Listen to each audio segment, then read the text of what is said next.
1 in 3. That's how many American men will face physical violence, sexual assault, or stalking by an intimate partner. 1 in 3 women worldwide will endure physical or sexual abuse, most often by someone they know. But domestic abuse isn't just bruises. It's manipulation, it's fear, it's control that seeps into every part of your life. I'm Ingrid Dutton, and I survived it. Then I created 1 in 3 so no one else has to suffer in silence. Each week, we break that silence together. Occasionally joined by survivors, loved ones, and experts, we talk about the pain, yes, but also about the healing, resilience, and the fight to reclaim your life. This podcast is more than awareness, it's a lifeline. And a reminder, you are seen, you are heard, you are never alone. Search for 1 in 3 wherever you get your podcasts, because every voice matters and every story deserves to be heard.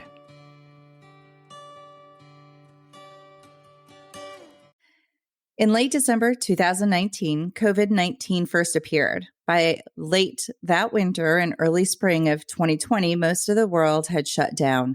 According to the World Health Organization, as of March 25th, 2022, there have been 476,376,234 confirmed cases.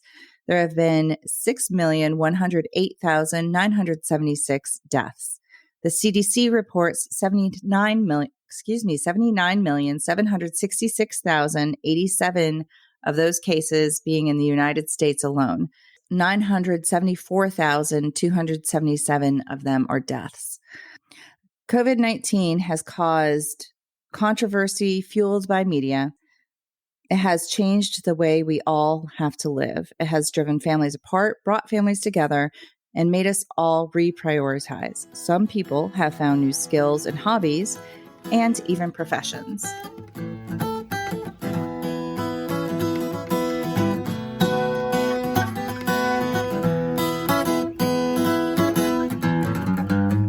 Hiya, sister. Hi, sister. How are you? I'm doing great. How are you? I'm doing great, too. Should we do it with me check-in now or after? Sure. Let's do it now. I sucked. I also did nothing. I bought some thermogenic pills that supposedly will help me with my workout and my energy, but I didn't start taking them. Right. I think I worked out. I might have gotten 3 in. However, that's including yesterday. And yesterday was 2 days post our original check-in. Well, and also, this is my excuse. I had a fever on Friday and I've had a sore throat and I felt poopy for the past week. My excuse is I did say I wanted to sleep more. And so I would drop the kids off at school and I'd come home and I would take a nap. And I slept hard and I would wake up around 10 or 11. But then I was totally out of it. And then I had to get everything done before I picked my kids up from school. And so I have to figure out how to reprogram all that. I think our check-in, I think we should do a Sunday to Sunday instead of a recording day to recording day, since we're kind of recording on sporadic days lately. Okay. So, but the positive, I was positive. I did tell myself positive things, like more than 3 days. Totally forgot about doing that. I watched what I ate. I guess that was a positive thing. I ate healthier lunches than I normally would. I didn't. I also had my birthday in there, so that was an excuse. I ate. I was like, I deserve this apple crisp for dessert, lunch dessert. So we'll see what happens in the next week. I'm going to do it for real. Okay. So anyway, gave some COVID stats in that first little intro, and there was a purpose behind that. And that purpose is we're going to have Dr. Ryan McNamara on to talk to us a little bit about working as a frontliner hospitalist in the COVID unit. And he has a few situations he's going to share with us. And then I deliberately mentioned that some people have found new skills or hobbies. due to COVID, because that is also something that he discovered for himself. Stay tuned to the all the way end of this episode, because we're going to have details on how you can win something. I can't say what it is, because that's something that we talk about during this episode. But there's a prize, two prizes. It's pretty exciting. You sound thrilled. It is pretty exciting. Y'all have to listen, though. You have to listen. You have to listen all the way through. All the way through. Okay. Without further ado. Oh, yes. Dr. Ryan McNamara. Dun, dun, dun. Hi, I'm good. How are you? Good. Nice to meet you, Jessica. Nice to meet you. So is your last name McNamara? Am I saying it right? Okay, perfect. Right. It's nice to meet you too, Ryan. How do you pronounce your last name? What's that? How do you pronounce your last name? Mine? Mayers. Okay. All right. Yes. I butcher it sometimes too. It's fine. All right. I didn't send your profile to Jessica to read through, so she doesn't know anything about you. Okay. But I'm a incognito. Well, I do actually. I know a little. Oh yes, that's true. Okay, so do you want to just kind of give your background? Yeah. Cheers, everybody. Yeah. Cheers. I'm also drinking wine. Narrow. Think. I have Trulies because I ran out of wine. Trulies in a coffee cup. You're so classy, Amy. I am so classy. My wine glasses are too high. The stemless ones. I didn't want to knock over the other ones. Okay, so do you want to just kind of give your background a little bit? I am a hospitalist. A lot of people don't know what that is. I trained in internal medicine, but I only do acute care in a hospital setting. So if you come in with a cardiac problem, lung problem, GI problem, kidney problem, and need to be hospitalized, I'm your man. So usually we have a very diverse patient list, a lot of different kinds of people, a lot of different kinds of problems. 2020 and 2021 were, well, there was one kind of problem overwhelmingly. And so that's where life kind of changed a little bit. And I know we're going to talk about that in a little bit, about how everyone responds to quarantine. Everyone got new hobbies during quarantine, and I'm no exception here. You were one of so when we kind of shut down because of COVID and did the quarantine, our group, we started rotating through nights, and I was the only one with school-age children. So I went to only nights. Okay. So I didn't experience a lot of that hospital chaos like you did. Could you talk about that a little bit? Because you were like the guy right in the middle of it. I was the guy. And, so there was lots of different waves, right? And so the first wave in the spring of 2020 was weird because we didn't really have any patients. Everybody was scared of COVID, but we didn't have much COVID in Tennessee. And so we also had difficulty testing for COVID. So you'd have people, oh, yeah, this person's coughing, this person has a fever. And so testing people and ruling out COVID was almost a bigger part of the job than actual coronavirus. So, but, it was kind of fun, right? I mean, it was a new thing. Okay. And most people didn't have it. People who did have it typically weren't life-threateningly ill. And yes, you had a few exceptions to that, but it seemed like an exception. And, aren't we glad we're not New York City? Aren't we glad we're not Italy? Aren't we glad we're not Wuhan, China, or some of these other places that had to be locked down completely because of an epidemic? And, we were locked down, but hey, it was like the lamest apocalypse ever, right? So, we didn't have a lot of death. We didn't have a lot of tragedy. So the biggest tragedy was my daughter coming home from college, and she wasn't happy about that at all. So that, that was the drama with that. But and so that was the spring. And so, you have this weird experience of everybody's home. The kids aren't disappearing and going off with their friends, and you watch all the Marvel movies again. And, so those kind of things, which was fine. And then the summer came, and, Chattanooga had opened back up. The restaurants were open, and we had these kind of mask mandates in this county. And, there's some things like church weren't being attended the same, but it was kind of normal. And even if it wasn't 100%, people were going back to work. Schools, in this state opened back up in August. Those things were normal, but it really became very not normal at the hospital. So our first big wave, when our first experience of the pandemic was July, June of 2020. And, we started having lots of cases. That we had a couple of big outbreaks. There was a couple of churches that had super spreader events. There was a chicken plant, and so you'd have hundreds of people suddenly, who were falling ill. And so we had more cases in a day than we had the entire spring. And so we had, a dedicated COVID unit, and I was the guy, for that myself and one colleague. Were kind of alternating that. But then we had a epidemic in our own practice in July, and literally half of our team fell ill. In fact, a couple of our providers were seriously ill. They were taking oxygen. They were suffering blood clots. They were, Wow. requiring, some acute care. And so we have to do double duty, with this. And, I was working day, then night, then day, then the next day, then night, then day, 36-hour shifts, sometimes, because there was no other bodies to do anything. So with it, okay, it's real now, even though people, oh, gee, that would just already happen. Some people thought the first wave was over. New York City had fewer cases or whatever. And maybe it was even on the news a little less at that point. It was real here. And we were dealing with, people we know, people aren't even young. They're younger than me. People who are around my age, we're seeing people die. Whereas you really have to start behaving differently. Okay, gee, the restaurants are open or the gym's open, but I can't go.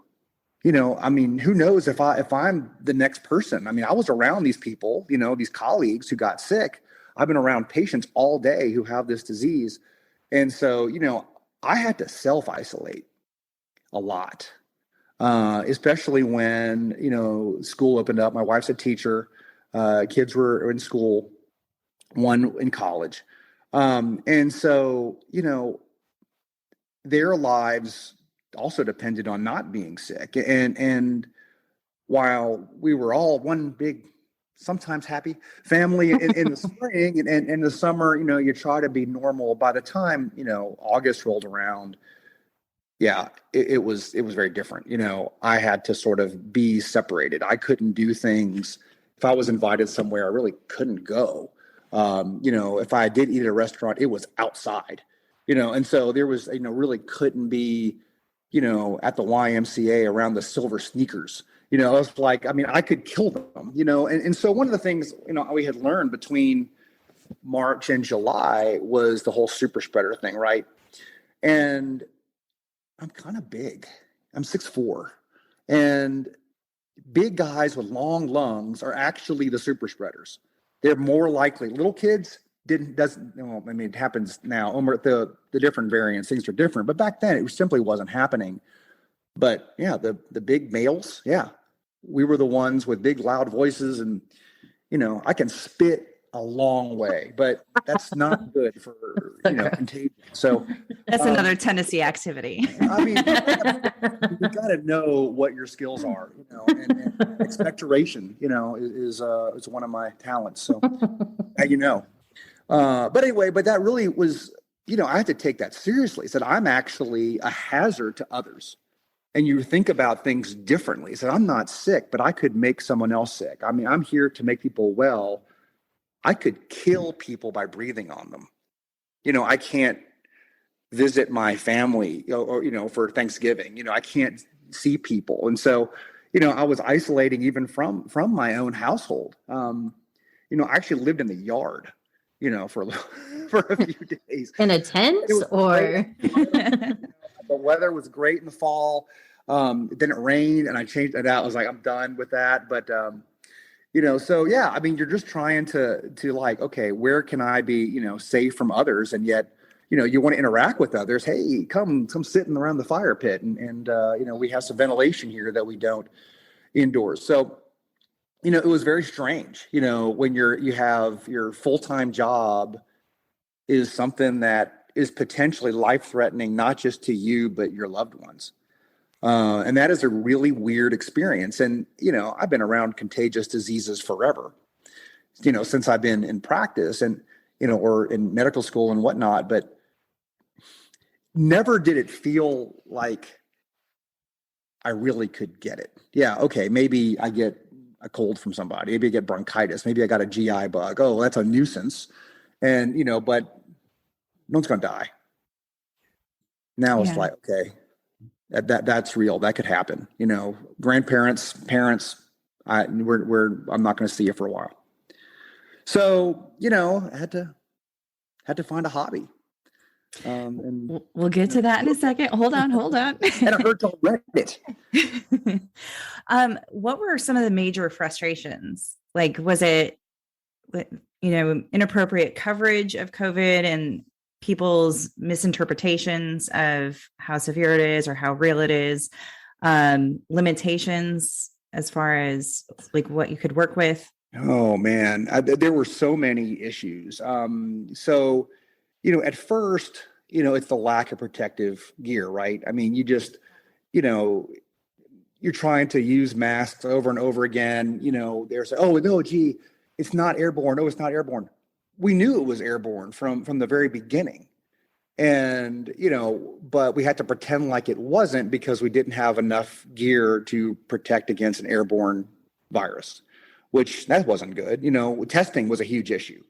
So in February of 2020, I know I saw COVID cases in hindsight, but we couldn't test them. Oh, they never went to China. They went from Saudi Daisy to Hickson. That's as far as they traveled. And, but it was already here, at a low level, but here, even in the late winter of that early 2020. And so those things were huge frustrations. But the biggest frustration as a frontline provider was the communication you saw in the media. And, whether it was Dr. Fauci or whether it was the CDC or whether it was the network anchor, none of those people were on the front lines. None of those people were actually seeing what was happening. None of those people were really able to escape their own narrative. And I think that's one of the big problems. Some of these narratives, whether it was airborne, whether, a previous infection mattered, whether this drug worked or didn't work, and people kind of established these narratives, for whatever reason, and focused on that. That had to be what it was. And I'm like looking at people, on one channel, who are trying to deny the significance of the virus, another channel thinking it's the apocalypse. And, there's a long way between hoax and apocalypse. And of course, the truth, as always, is in between. And, and you just wish the people who were doing this, every day were the people who they would talk to about it. Because, we saw what was happening. We saw that, it was sometimes really bad. A lot of times it wasn't all that bad. And having some sense of perspective of what these hospitalized patients were experiencing. One of the other huge frustrations that I had was, they were just, the worldometer, right? They were just counting the bodies, counting the dead people. And what people really didn't understand, and you're starting to hear more about it now, long COVID, you're starting to hear about, some of these other disabilities. But the people who had recovered, quote unquote, from coronavirus, for every dead person, there were probably 5 who were permanently damaged. And I don't think that's really been in the media at all. They talk about long COVID and those damaged people are sort of in the long COVID cohort. And then there's another group of people who have sort of an autoimmune condition. And that's really kind of a different thing. But, the ones that I saw were the people who they went to the ICU. They were on a ventilator, but their lungs were destroyed. And they'll never breathe normally again. Their hearts were damaged. Their muscles were damaged. They were walking in when they came to the hospital. They leave in a wheelchair. And the worst part, and what you saw the most, and it was probably one of the great tragedies that really I've never heard anyone on mass media talk about it, even though the medical literature certainly has, was the cognitive part. The average person who's hospitalized for coronavirus loses 7 IQ points. Wow. I didn't know that. I didn't know I mean, that either. and it can be as much as 15. And some of these people have strokes, and you're having an average. So you have some people whose minds are really destroyed. But what you saw time and time and time again, especially that first winter, older patients, you had probably the average age of our inpatients, I think, was 73.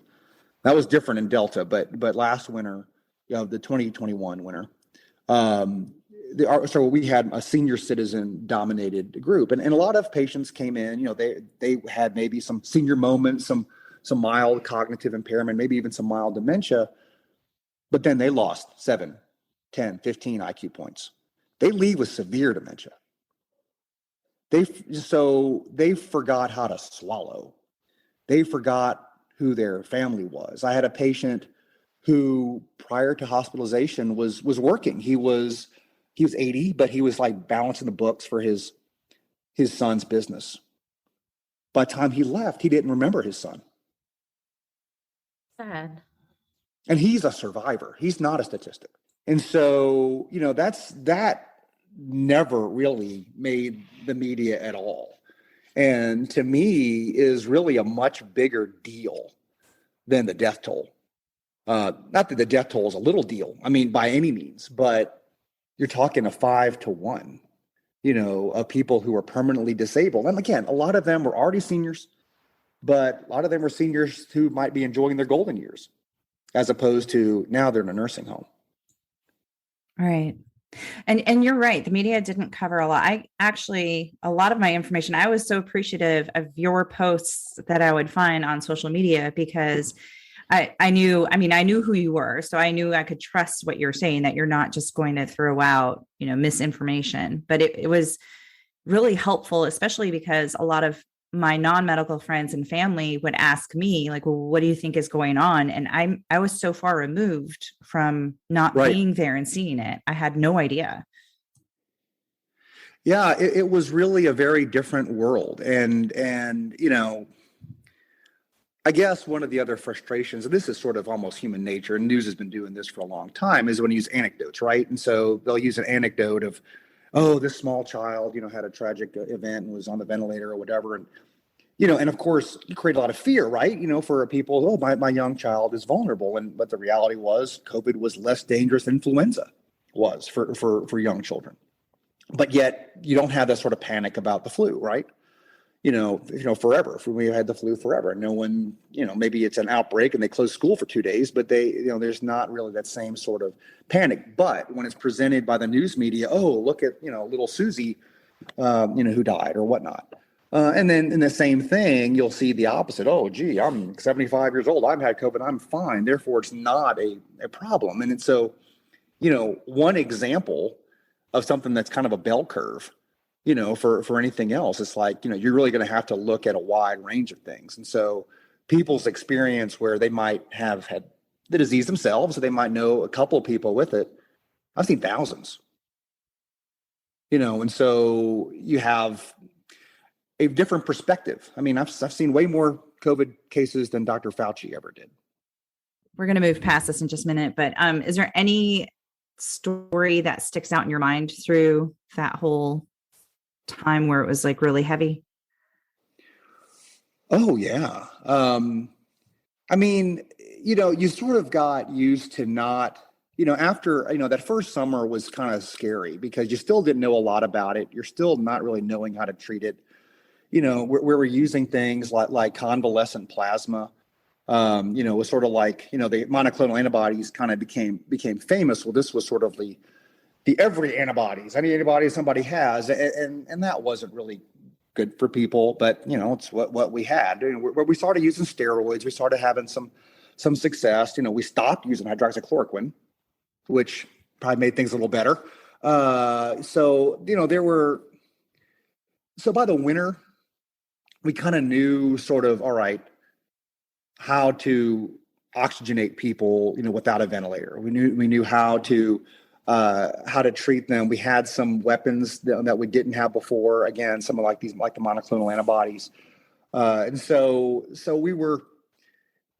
it didn't feel as like scary as a person and for your family. You felt like, okay, gee, if I got sick, if my family got sick, we're going to be okay. So that, we're quote unquote low risk people anyway, but gee, we can reduce that risk, by 75% or more. And so, so it wasn't as scary from that standpoint, but from the patient standpoint, it was terrible. I mean, we had one day with 13 deaths at our hospital from COVID. Oh my goodness. We don't have that many deaths from all causes in a typical week, but that was one day. We had another day, we ran out of oxygen. Do you know this?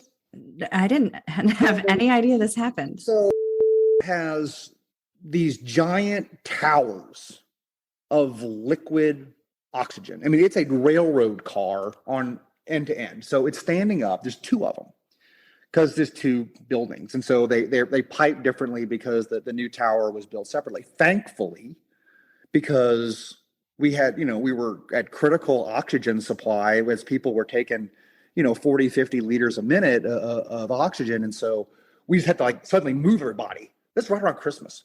We had to move everybody to one tower until we could, the next train could bring another railroad car full of oxygen. And so it's like, thank goodness we had two towers, because I can't imagine. I mean, we would have had, because we had over 100 inpatients at a time of COVID, all of whom were requiring high amounts of oxygen. If you just needed 2 liters or 4 liters, we'll send you a tank to your house. Everybody was on a lot, and no telling how many would have died. That was. Now that things have calmed down, have you noticed a huge impacts on the medical community? Like, as I've just been, getting out again, and even just going to my well visits and talking to different medical providers, everybody seems to be really worn and burnt out. And I think there's been a huge impacts, I think, on the mental Absolutely.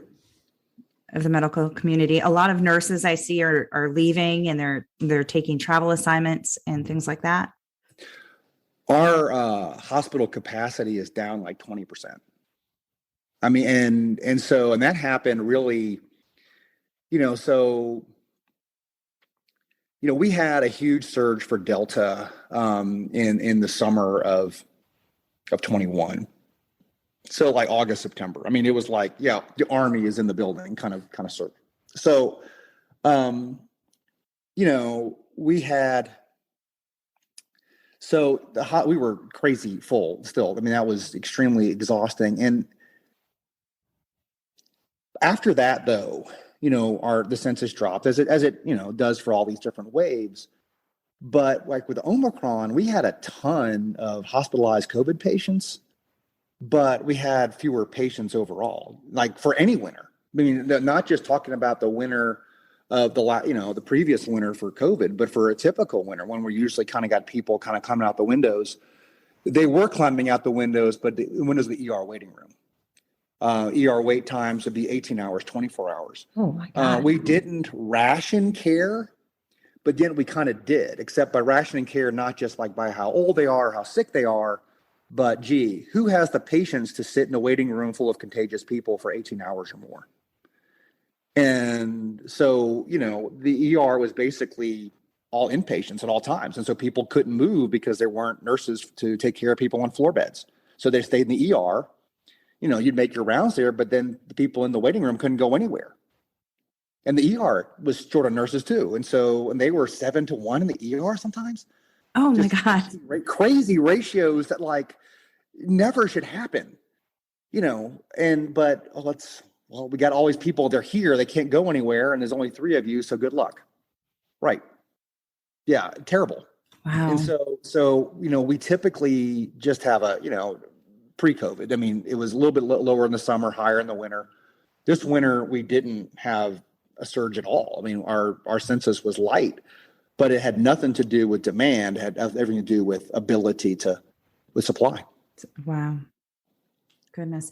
So Now, before COVID, you did like 7 day, your rotation would be 7 days on, 7 days off. Is it back to that again? So yeah, I mean, it really continued that through the pandemic. But I mean, you'd be picking up shifts because people were sick. You'd be, so that would be something you would do. So that rotation kind of continued. It's the 7/12s, and then you're off for a week, and but yeah, I mean, it was just like, yeah, we need somebody with a pulse and a license to come take care of patients. And, you're trying to get, people who had been semi-retired, and just to come back to work. And, so it was an adventure. Okay. And then, so you started kind of talking about it a little bit. So when you would have your 7 days off then, and you're trying to distance yourself from your family, right, but you can't just sit in a box, you'd go crazy. So what did you do? Right. So I wrote a book. I never imagined myself as a book writer, but, tried drawing, tried playing the piano. No, this didn't work very well. And, I think everybody in 2020 tried new things that they could do at home, whether it was a fitness routine or, they were, painting their home or whatnot. But I wrote a book. And that kept me sane, I think, throughout the pandemic. I've always been a reader and always enjoyed getting lost in books and in stories and in characters and trying to figure out what's going to happen next. Writing took that to an entirely different level. And, you could just find yourself just completely being lost and becoming the characters, becoming their voice, getting into the mind of these fictional people. What are they going to do next? What would they say in this situation? What would they think? How would they respond? And I would be surprised myself. You try to do this, you outline something, and then, well, that's not how that character would end up responding. So they're going to do something else. So I would be surprised almost more with my own story that I was typing than with stories that I would read. It was incredible. It was the best thing I ever did. That is so cool. So you never wait. Yeah. Did you ever take a writing class, or did you ever write anything like short stories or anything? No, I mean, this was never something I aspired to. Never, I'm a STEM guy. I mean, I majored in biology, went to medical school. I mean, yes, we had English majors at college, but, I didn't really have classes with them. I didn't, we didn't interact, academically, and I hadn't ever since in my career. But I mean, reading was always a thing. So, I mean, my experience with literature, with novels, it was just because, I read every day. I read voraciously, and you see all kind of styles, all kind of things. You know what you like, you know what you don't like, and you borrow from all that, right? I mean, you borrow those kind of concepts and those styles, and then you sort of figure out your own style, as you're going. And but it came actually crazily naturally. I had no idea. Did you know what direction you were going? Like, did you know you wanted to do like a science fiction type thing, or did you just start writing and it kind of So, I mean, the idea both of being a writer and what I was going to write happened on a single commute from a 20-minute ride from the hospital to the house. And it was, I don't know, it was one of those kind of cool moments, right? You just have this sort of flashes of instinct, the eureka moment, right? And I mean, the elements of the book, the idea of a mad scientist being actually crazy as opposed to just having crazy hair or being evil or whatnot. Yeah, I mean, I wanted to see that a lot. I've thought about that character in the past. I've thought about the ideas of what the heck is dark matter anyway, and spent lots of time, Googling things and trying to understand some of the nature of the universe and watching some of these, videos by some of these, folks who try to bring this complicated physics down to a lay level. And, and I'm interested in all those kind of things. And you think about, gee, what would you need to be at a colony on the moon? But those are just deep thoughts you have, in the shower and whatever, because I'm a nerd, right? And I think about stuff like that rather than, oh, what time should I pick my daughter up from dance? That's really what I should be thinking about. But actually, I'm thinking about dark energy. So, I mean, sorry, honey, did you pick up our daughter? No. Oh, What? crap. Yeah, right. Exactly. Anyway, but yeah, so it was just the idea of those sort of elements, like, okay, I mean, I start a book, and like all of those elements that I kind of thought I can actually put that together in a story. And then I started. Did you start at the beginning, or like when you started writing, did you? So, I started with an outline of how I wanted to do this, and okay, all right. So who are these characters going to be? Who are going to be the narrators? Who's going to be the protagonist? And you sort of kind of map out what you're going to do. I mean, I threw the map away by like the chapter 7. I mean, it was completely, but it was important to sort of have a framework to kind of get you started, because I don't think I really would have known where to start or how to start without having some idea of the shape of the book. Because as you know, if you read it, I mean, it kind of like starts in some ways in the middle. The first scene's kind of in the middle of the book. And then of course, then you kind of go back in time, and then you get to that, that critical scene, and then you see sort of the aftermath afterwards in the second half. And so I kind of decided I was going to do that. And again, I didn't invent that style. I've seen that kind of style many times, so whether it's on a film or in a book or whatnot. And so. Yeah, so I mean, I borrowed the ideas of using multiple narrators, multiple points of view about, and then this one character who these narrators are all talking about, and how they're seeing him and how they're making the story. So those are things that you borrowed and you sort of mapped out. But goodness gracious, the details, that came day by day. So is there a particular author in general that influenced you? So there were several authors that I liked a lot.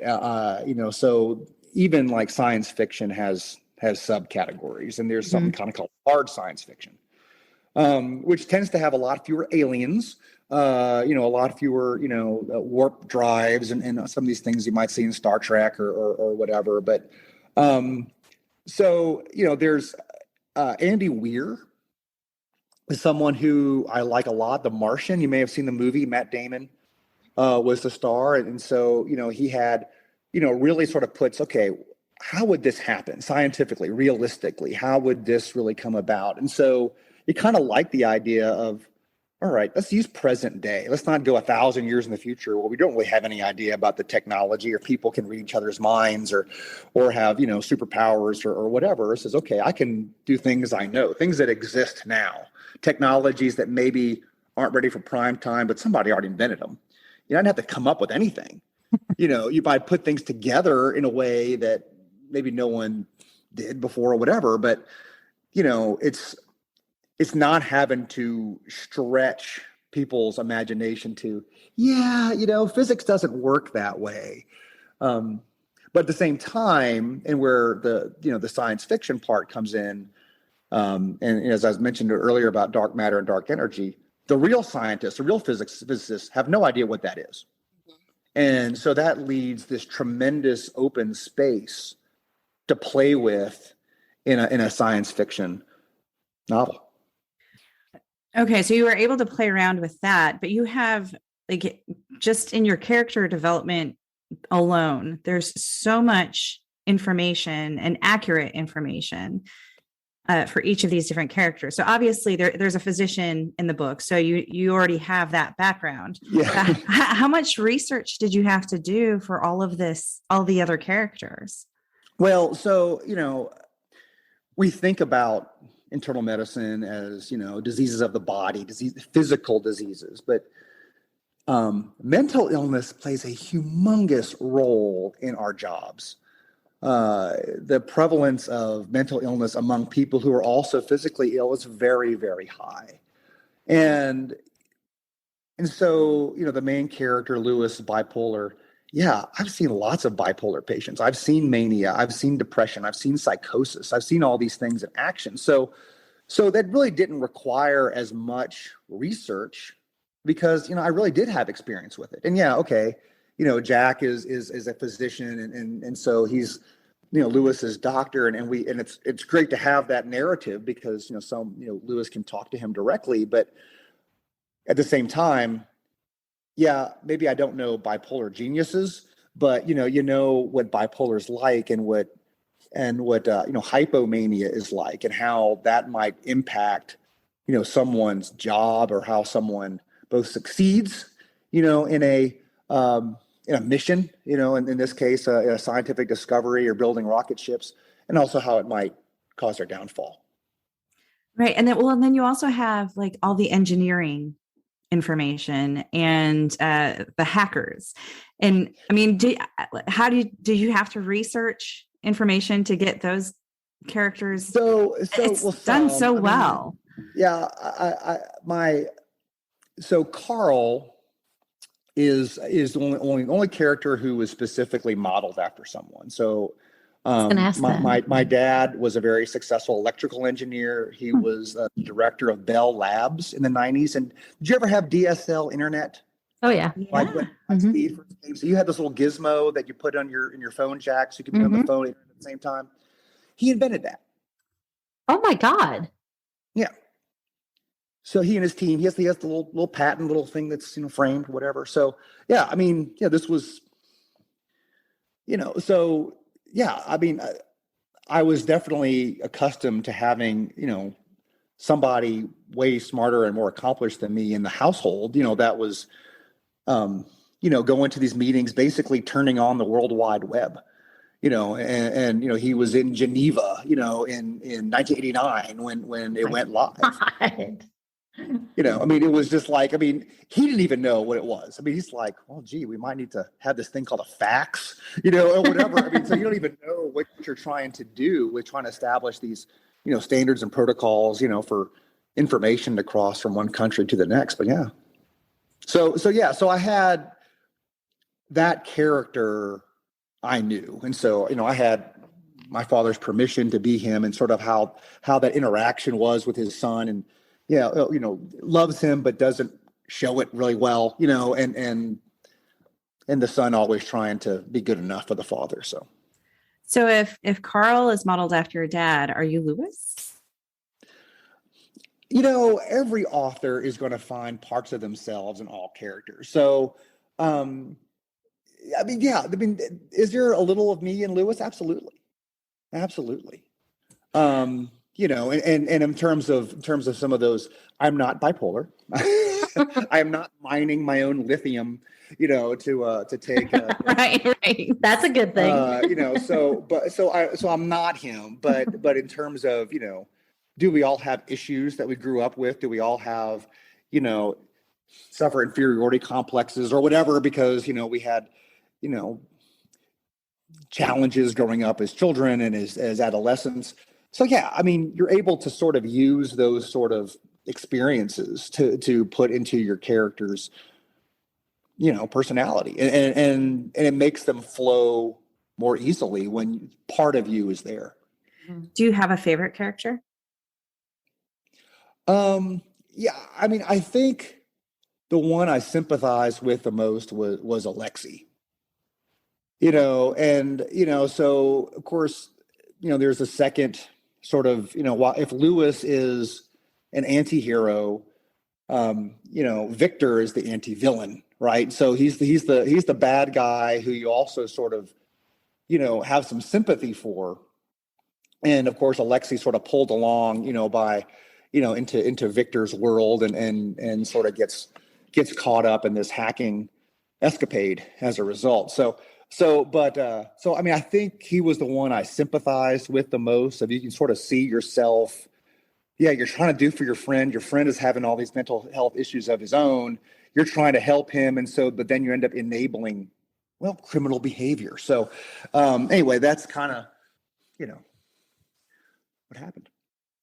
Was it hard to shut off? Like, I mean, if you're right in the middle of writing and I mean, my brain if I'm doing some sort of a project, I mean, even just this podcast, it'll just start spinning with all these ideas and I have to get up, I have to write stuff down. Yes. I know. Yeah, I Absolutely. text her. Absolutely. But, and this is one of the things I never would have imagined. I don't know if other authors have the same experience. And, so each one of the chapters is about 5 pages. It was a day's work. And by having rather than having a really long chapter, it's 30 pages or whatever, and just a few of them, I have a lot of small chapters. And by having that sort of beginning and end of a chapter, that really says, okay, I'm at a stopping point. I can put it down now or I can go, grill out, eat in the yard or whatever, and have my family join me in front of the, all the plugs that extended from the house to the to the other side of the patio. But whatever. And so that was really helpful. And I think had it been different, it would have been really hard to stop mid chapter. Because I don't know how that would have worked, but doing it in these little bite-sized bits, okay, it's several hours work, but then, okay, you can put it down and think about the next one tomorrow. Did your family, did you have them read it as you went along, or was it something you wanted to save until you were closer to being finished? So I when I got to the halfway point, it was a little before Christmas. And so, I had just, at Kinko's or whatever, just made a bunch of copies of the first half of the book. And so I had some people read it, and including my family and, my parents and, had a few friends, gave them copies to read. And so there was kind of a manuscript. And so it was great to have some feedback, from that because, like I guess doing any sort of hobby, right? You get a whole lot better as you go along. And I was, by the time I'd written half the book, I was far more skilled as a writer, than I was in the first few chapters I wrote. And so, first 10 chapters, I had to totally redo altogether because, nobody uses the passive voice this often. Oh, gee, I need a little more dialogue here. This is not going to work. So, it was, editing was a whole different story, but 420 page book, you're kind of a lot better at it in the last 100 pages than the first 100. So did you start writing it with the intent of knowing that you were going to publish? I don't think I thought about it that way at first because I don't think I really believed that I wowould do it. As you kind of get this bug to kind of like writing, playing the piano, and then you can't get the you can't play the song, you put it away or whatever, and then you kind of give up. And knowing that, I think my expectations of success were low. Yeah. So, but anyway, but as I kind of got going, it's like, I think I did a pretty good job with this. You did a really good job with this. I agree. And I like the shorter chapters. They remind me of, I don't know if you read him at all, but like how James Patterson's chapters are super short. And that's exactly what it reminded me of when I was reading it. Alex Cross books. Mm-hmm. Yeah. So very well done. Like it's a really well-written book. Absolutely. So speaking of publishing, I know the answer, but who published? Amazon. Okay. And was that process difficult? So I learned, going back to like, you don't know any English majors. When I finished last spring, let's try to get it published. Let's see. It's great. And, there's a lot of English majors out there. There are a lot of people who did aspire to be authors. There's 1 million people who write novels every year. And a lot of them know people. Whether it's, literary agents, or they know people in the publishing industry, or they've had a professor in school that, was able to connect them to a network of people in that business. I didn't have any of that. And so, I had talked to some literary agents. I sent people some copies and things.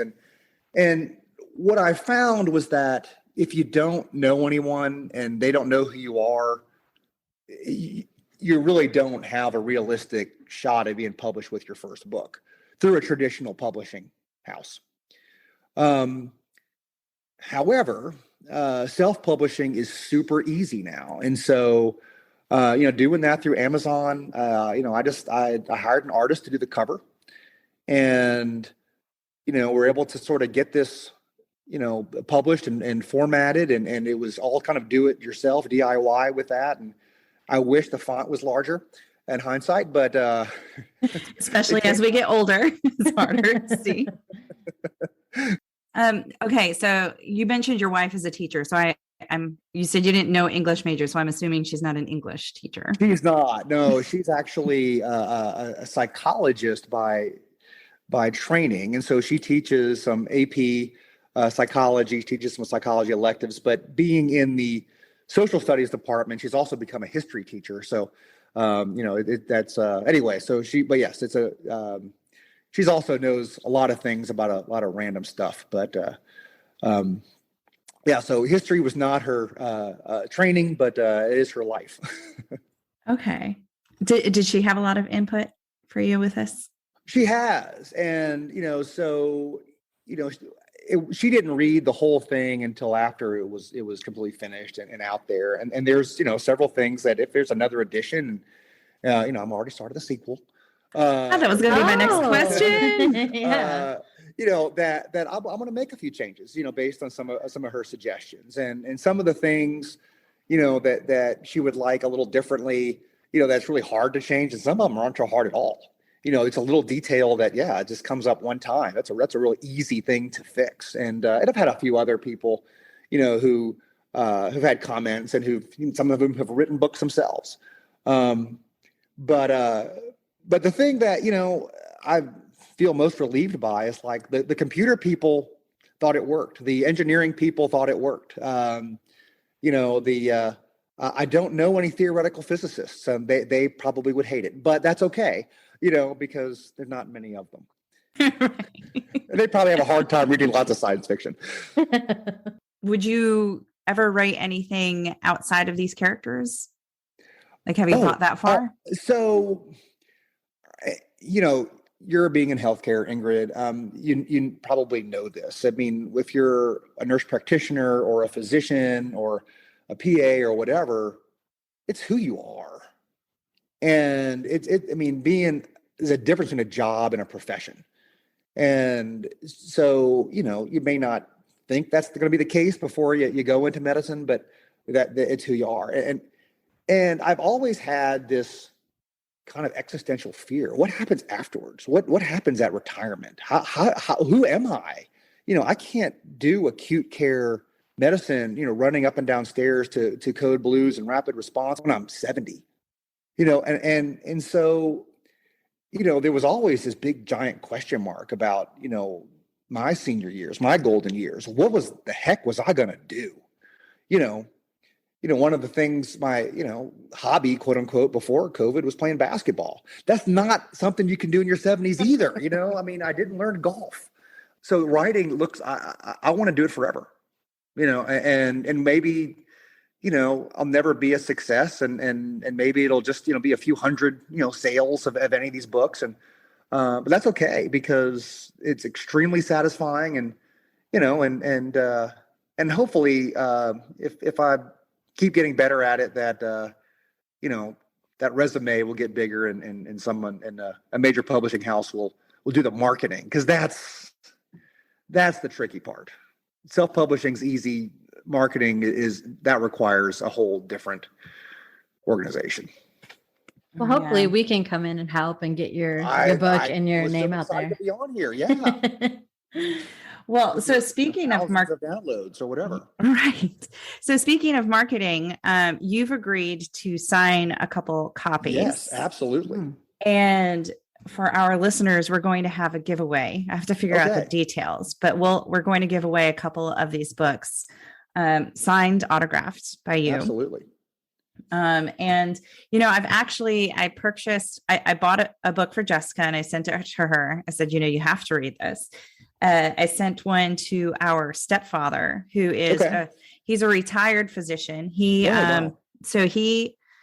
VA. He worked VA, so he was military up until he's retired. He's a retired colonel in the military, and then he's also retired. But what did he was comp and pen. Okay. I sent him a copy and I said, I think you might really be interested in this book. Okay. And I sent it to him, and then I texted him like, what'd you think? And he's like, oh, I didn't know I was supposed to read it. So then later that day, he started texting me. He's like, this is great. And he loves it. He loves it. That's fantastic. And it's always good to hear. Yeah. I think it's very well. I had it as soon as I saw you post that you had written a book, I immediately ordered it. And then I had it sit on my desk I have I don't know, people keep giving me books to read. Okay. And I was like, I have to get to that. And then finally, I'm like, you know what? We need to have him on the podcast, and I need to have read this book before we do. So I started reading it, and it's really difficult to put down. And like Jessica said, I do appreciate the short chapters. I love that each chapter is a different character. And, every chapter I read, I would be like, this is my favorite character. And then I get to the next chapter. I'm like, well, nope, I think that one's my favorite character. And I mean, it's so well written. And she doesn't even like sci-fi that much. So it's a huge compliment to have her say, I like sci-fi. She's not the biggest fan of it.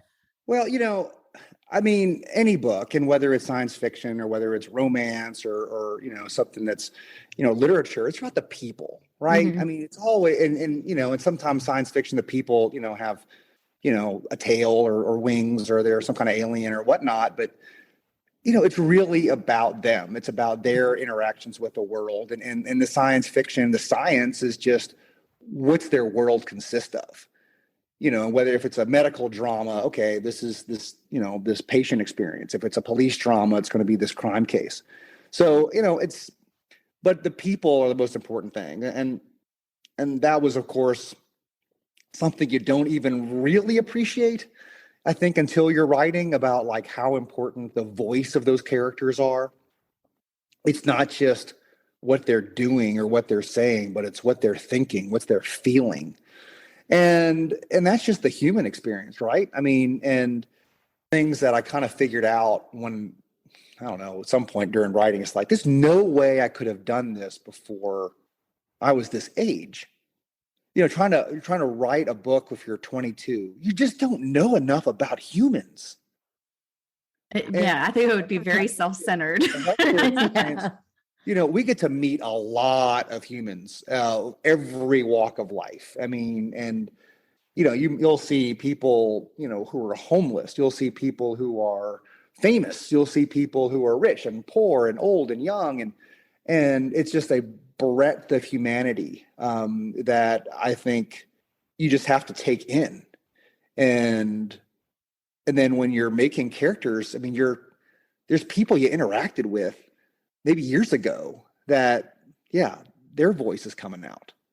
And, if you don't have all those years under you, I don't know how you do it. I mean, some people may just have more talent and they can, or a whole lot more with it when they're young than I was. But yeah, that was something you really kind of figure. So this would be a really hard to be authentic without some notches in your belt. No, I mean, for you to have never thought about writing before and to pull this out for your first publication, it's amazing. I mean, I really am thoroughly impressed. Well, I mean, I didn't know I had the gift of it. But you never know until you try. And I think that was one of the things coming out of the pandemic that we learned. We did try new things. We did, whether it was, due to boredom or, I'm home now in a different way. You're trying a podcast. I mean, did you think about having a podcast before the pandemic? No. So that's you're going to have this gift. You have this gift of communication and sharing stories with a wide audience, and that's terrific. And those are things that we discover about ourselves as we go through life. And when you're young, you think you know everything, and you don't know anything. And then the older you get, the more you realize you don't know. but also the more you realize that for every flaw or every, I built a patio, it's terrible. It's like all uneven, the tiles. I mean, I can't build anything, but I work twice as long to make it something half as good. But some people just have a gift of that. And a lot of people, did stuff during quarantine, and they, I built a deck and it's terrific, or they, did some sort of addition to their home. And, it's great, to be able to find those things that maybe you didn't have the time or opportunity or just instinct to do. Because Tiger King kind of got boring after a while, so you had to move on to something else. And, I found something. I couldn't even finish Tiger King.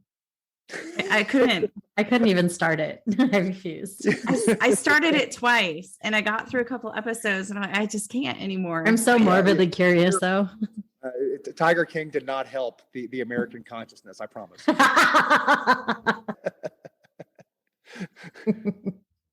Well, I love it. You gave us so much good information. Like, I love the synopsis of COVID, but I really enjoyed talking about your book. I really enjoyed reading it. That was fun. That was fun. It was fun to do. It's fun to talk about, and I'm just so excited. I'm kind of in the outline stage, of the sequel, and I just can't wait to get going. And finding the time to do it is going to be a challenge, but knowing how to do it, maybe they'll balance out. Could this possibly end up becoming like a series, go beyond a sequel?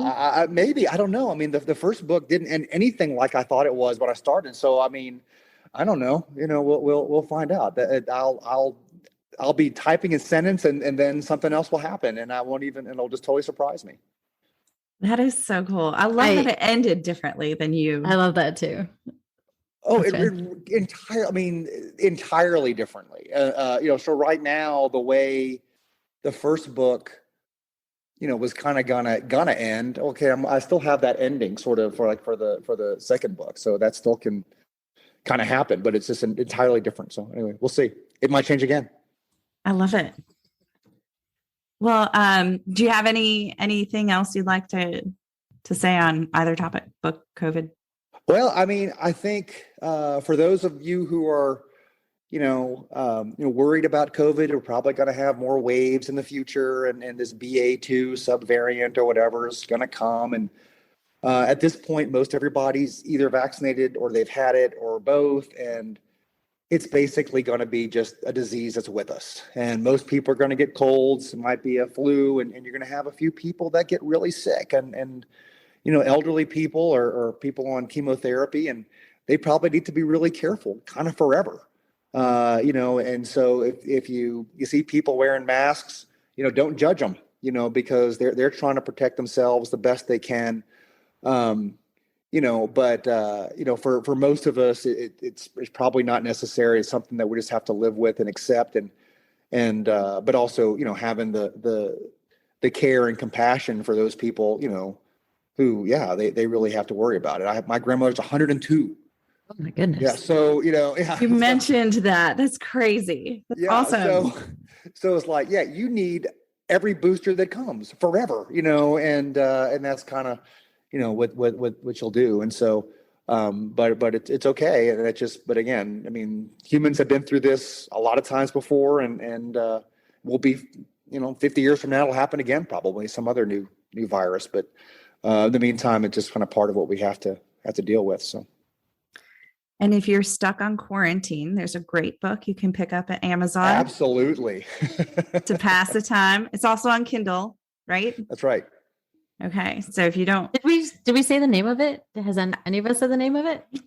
Gravity Drive. There you go. Did you have the title before you wrote the book, or did that come later? Okay. It was, like you said, you're thinking about this kind of stuff all the time. And so when you're, mowing the lawn or something, you're thinking about, what the next thing. And it was some kind of yard work when it kind of occurred to me, and how, and of course you kind of find out at the end why it's really called that, as opposed to, why people think it's called that during most of the book. So that was one of those other little moments that, That's what this is really about. This is about, it's about secrets, and it's about hubris, and it's about, people who have ambitions that sometimes go awry. So that's right. So just one more question, thinking like when you would think of ideas, if you were mowing the lawn, would you dictate things into your phone? Did you walk around with a little mini notebook and write stuff down as things came to mind, or would you just remember? There would be times, use little notes or whatever, you're waiting somewhere. So sure. I tried the dictation thing, but inevitably it was just kind of a mess, that like the radio would all of a sudden play on there, and so whatever, the dog would bark. I mean, it was just, it didn't work. So it works really well for some people, but my house is never quiet enough. Seems to be quiet tonight. No one's here. Yeah. Okay, that works out. I guess I have one more question. So your kids are older than mine, but what did they think? Because kids can be brutal, I guess, regardless of what age they are. Teenagers kind of read when they have to. So I don't think none of them have finished it. Some have read some of it, and I put them kind of in the book. So it was like I thought I would be able to kind of bribe them that way, but they tell me it's going to be their summer reading, so we'll see. Okay, but do they think it's cool? Their dad's an author now. Oh yeah, no, they'll put it on their Instagram stories and all that kind of stuff. So yeah, so it gave them some clout. I gave awesome. it to their friends. They come over, it's like, and I'm sure none of them have read it, but they, they liked having signed copies too. Well, everybody, my stepdad wants a signed copy. And I'm like, he's in Wisconsin. So next time I'm up there. Right. I'll have him bring you some cheese, and then you can swap, sign autographed copy for some cheese. Again, thank you. Yes, thank you so much. Questions? All right. So we just have to kind of arrange a time to exchange books and wine. Yes, absolutely. All right. I mean, we're neighbors. Practically. Practically, yeah. I know where you live. Yeah. Yes. All right. So we'll definitely do that. I've already ordered the books for the giveaway. So they should, and it's Amazon. So they should be back. They should be here by like tomorrow or Sunday. Okay. Probably. All right. Okay. Well, thank you again so much. This was great. So fun. It was so nice meeting you. Enjoyed meeting you, Jessica. Yeah, you too. Where are you? I mean, are you local or are you somewhere far away? I'm in a little east of Texas, or a little east of Dallas, I mean. Oh, okay. So pretty far away. Yeah, a little bit. I'll look forward to meeting you one day when you visit. Yes, I'll partake in wine. You don't have to sign a book for me, but I'll drink wine with you. That's easy sale. Done. All right. Okay. All right. Well, have a good night. Yeah. Okay. Bye. All right. Bye. Okay, everyone. Well, that was our interview with Ryan. And for information on our contest, I'm going to shoot it on over to Ingy, and she can give you the details. By the way, we did forget to say who we were at the beginning of the podcast. So Ingy is also Ingrid. That's me. Jessie is also Jessica. Nope, just Jessica. There is no Jessie. Okay, so we have 2 autographed books of Gravity Drive by the author, Ryan McNamara. And in order to win, you can do one of 2 things. The first is our social media contest. So here are the steps you need to do to be entered in to win. You have to like or follow Another Situation on Facebook and or Instagram. And our Facebook page is Another Situation Podcast. If you've already liked us, that's fine. We can find you. And Instagram, I think we are also Another Situation. Yep, Another Situation Podcast on Instagram. So again, like and follow us on those pages. We will post a picture of Gravity Drive on both Instagram and Facebook. We're going to title that contest post. So what you need to do is you need to like that post and tag a friend. The more friends you tag, the more entries you will have in winning. So we will take everybody who completes those steps, like and following Another Situation, liking the contest post and tagging a friend or more friends on the contest post.